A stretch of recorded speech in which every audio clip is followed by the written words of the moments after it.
Okay, well, let's start here. I would love to just sort of get a bit of an intro from you, and a little bit about, your background, and also just a brief intro into energy kaleidoscopes would be awesome as well. Sure. My background, since I've been doing this forever, that could be like a whole interview in and of itself. But the short version is that my training was all traditional in painting, drawing at the Rhode Island School of Design.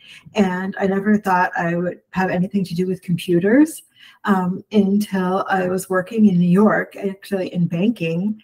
And I was working a million hours a week. I had a great, paycheck, but no time to go to a studio. And I began to use more and more of the art software that was available to us and less Excel and the things I was supposed to actually be doing on my job. And I sort of got sucked in to this wonderful place. Michael Reese, a great artist, he said that using the computer was like, it was like falling into a pit, but that there was gold at the bottom. And I think it was sort of a feeling like that. I never thought I would enjoy it, and then I couldn't stop using it. A little bit like AI, which we're going to talk about as well. And the more I did that, the more I also thought that even though banking was great in many ways, and I enjoyed my colleagues, and it was actually a very exciting time in banking in the 80s, I realized it was not the path I wanted to follow for the rest of my life. So I went back to graduate school. I was back to the Rhode Island School of Design, and I really wanted to learn more about how to integrate the computer into my work. Unfortunately, there weren't any classes there at that time.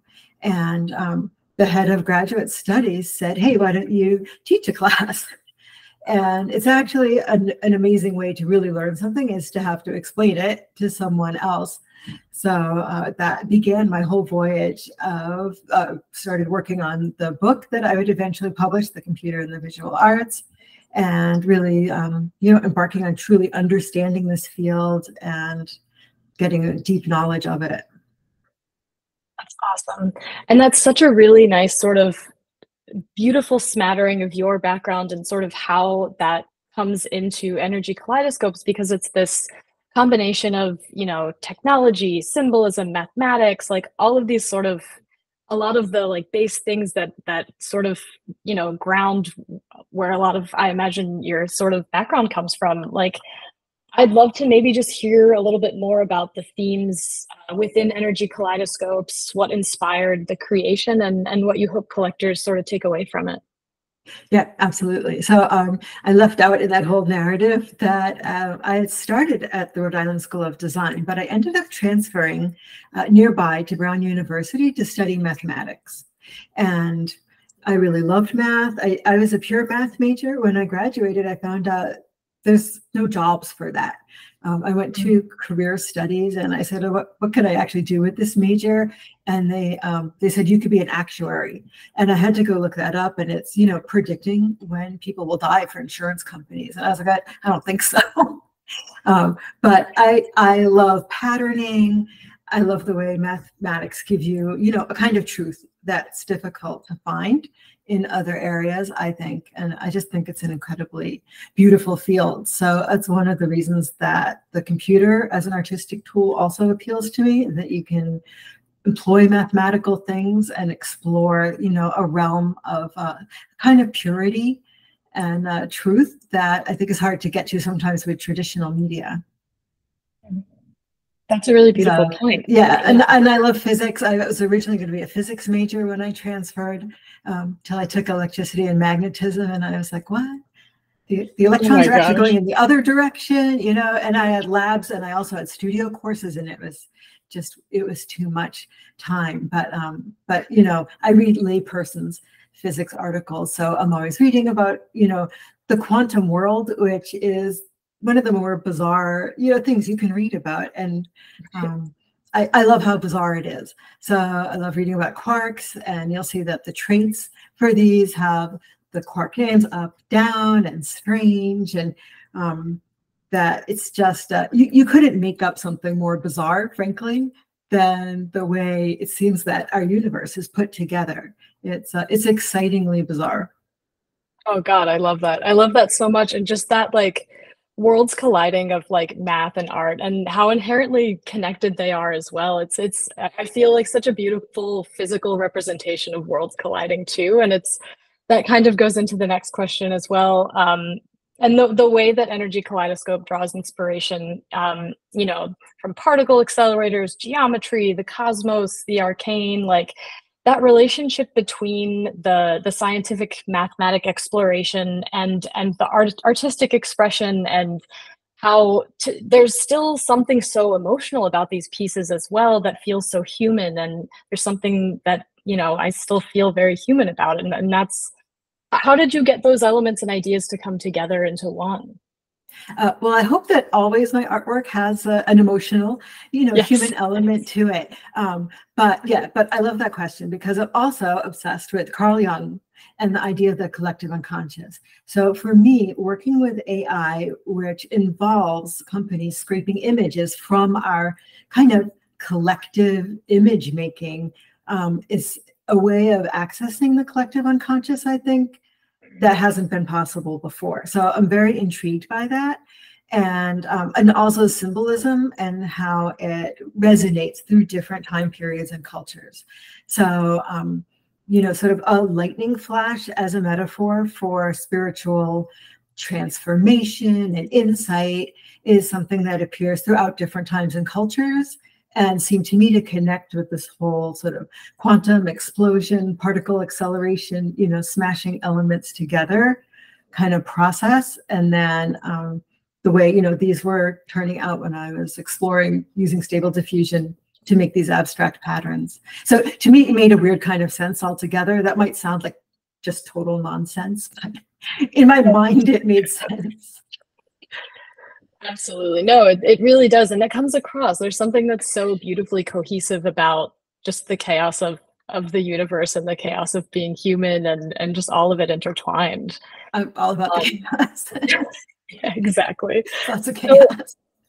yeah, and I would love to also sort of go into a little bit of the creative chaos, the creative process, and some of the digital techniques that are just sort of like there's so many different things within this visually that I've seen where it's like there's a pattern that I recognize and it's like, oh, that's like I saw that over here. That's so interesting. And like what techniques did you use to be able to bring that to life? I used stable diffusion, just a custom interface for it, and so I can access all the different parameters. I also love, Midjourney and other programs that are more off the shelf. I think it really depends what you're trying to do. This was great because it enabled me by, just choosing different sampling things, different models, different LoRa's to get cool abstract patterns, which these, models are increasingly not tuned for. It doesn't seem like anyone wants to make abstractions with AI for whatever reason. So I was a little disappointed to see how, with every iteration, things are just getting more and more photorealistic, which is great, I think, if you're a photographer, you're trying to, create stock photography, but using AI or something. And that's just not my process at all, or, what my work looks like. So part of my challenge was to make, abstract work. And I had done kaleidoscopic work before with custom plugins for After Effects. So I kind of knew what I was looking for with the patterning and trying to work just with colors and these kind of abstract compositions. I used text prompts, but they're really simple. And I used reference images from my own artwork, a variety of things, and mostly just to control the composition. Because sometimes AI compositions, I don't know, you can have sort of good colors or certain things that you like. And then I find sometimes the compositions get sort of repetitive. Mm. That's And a bringing really reference images can help mix it up a bit. Yeah, no, I love that. That's a really smart use of it, and I think it's like almost like curating your AI into like, that's a really cool way to look at it. I love that a lot. Yeah, I think Um, it's a very curatorial process. So when I first heard about text to image AI that you could type in something and get an image. First of all, I didn't believe it. I was like, right, like, Feels like how would magic. that even work? And then I was like, oh well, it's not going to be of interest to me because everyone's work will look the same. Like, how would that reflect your actual emotional practice? But what I discovered is it really revealed how, as an artist, you're sort of a curator of your own work, and that's part of the process. So, when you're painting, you're looking and you're like, oh yes, this and not that, and you're making a million decisions as the painting evolves, and it's really the same with text to image AI. So it's not like you type in something, and I think sometimes the media makes it sound like you sit down and you type in a sentence and a paragraph and you get boom, beautiful thing, and it's done, and you go on with your day. But it actually takes, I think, exactly as much time as any other medium. It's a great You point. type in something and you're like, oh, I got something cool, but this part's not working, and you keep adjusting and trying different things. And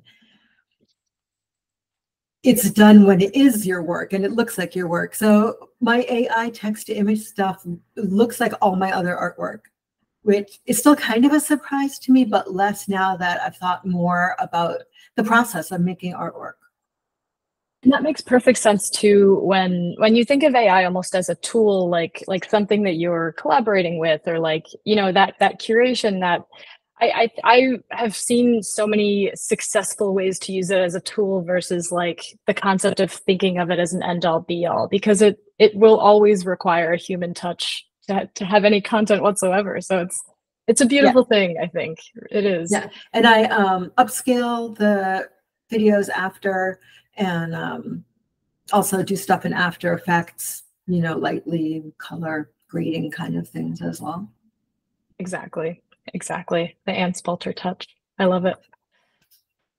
All right, let's move on to, so I do have one sort of question just as we sort of look to the physical example here. I'd love to know sort of how you approached going from just existing in between the digital and the physical, and sort of what you are excited about collectors experiencing in both forms. Yeah, so great to be doing this collaboration together. I came, sort of from the traditional artwork side, traditional digital art, I should say, like pre-crypto art, and was doing video artwork. It's very hard to collect video artwork. So there are some collectors, but they're few and far between.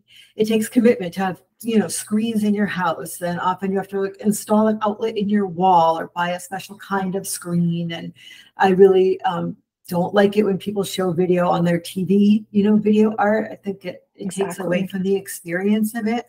So I think it's great what Infinite Objects does, having the artwork be an object.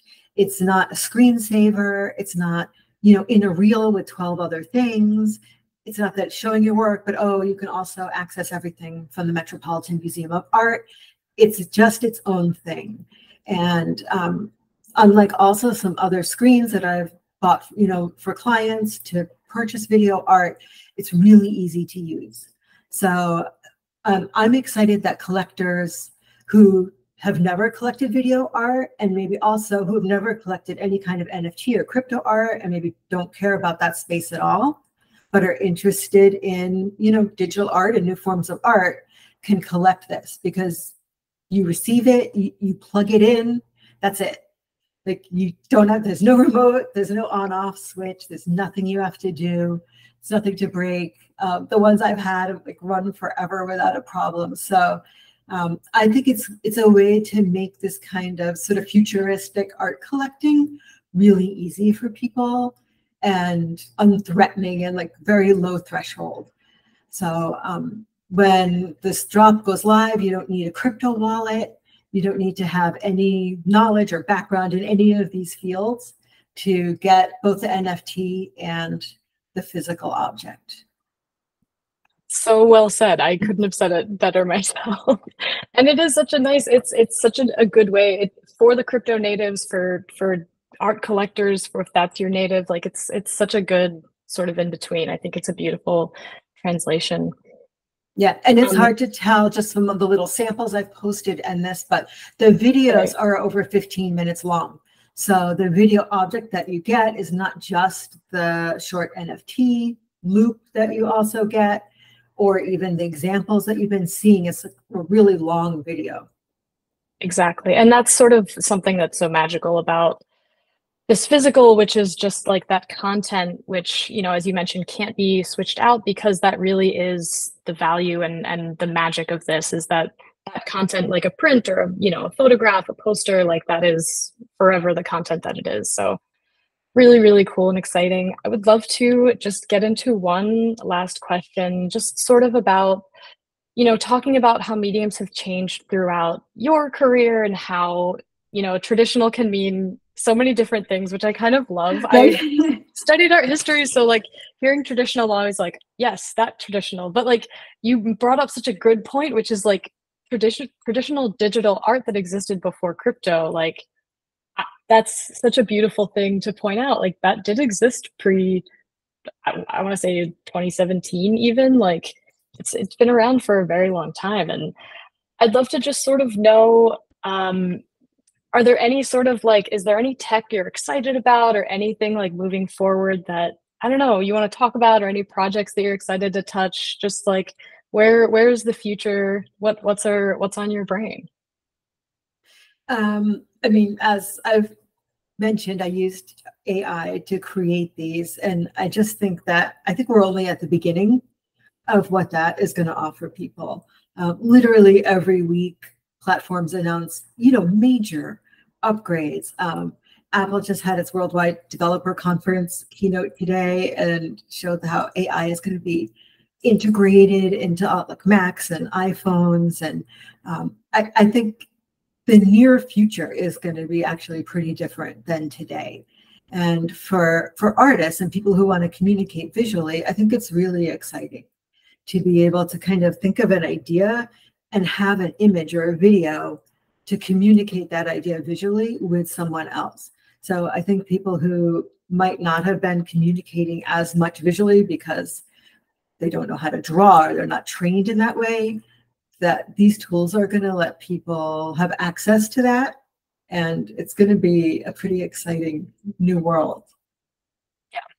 I think it will certainly, just like you said, it's going to move so fast. Like tomorrow is going to look different from today, even. Like I'm barely holding on, trying to Yeah, keep up as like best they I announced can. generative emojis. So I'm super excited about generative emojis. That's I am gonna immediately Google that after we get off of here. That's incredible. That's so cool. Right? I Since we're am like moving all, toward a weird pictorial language, I could just see that which like is like the full alphabet's going to circle, be right? gone and Like we're just going to communicate with generative emojis. so interesting. I can't wait, and I'm terrified at the same time. It's gonna be awesome. Right? Yes. Oh, well, I had such a great time talking with you, Anne. I'm out of questions. If there's anything else you wanted to bring up or mention, you have the floor, but otherwise, it was just such a pleasure working with you. Yep. I would just say we're doing the drop on Wednesday. Yes, It's exactly. going to be open to holders of my spaceships and rabbits from Rabbit Takeover and AI spaceships. I'll be posting all this on my social media, and as will you guys, I guess. And then on Thursday, it'll be open to the public. Yes, exactly. So we have it set up so that on our website, you can go to infiniteobjects.com/Anne-Spalter, but we will link everything on the internet as you do. So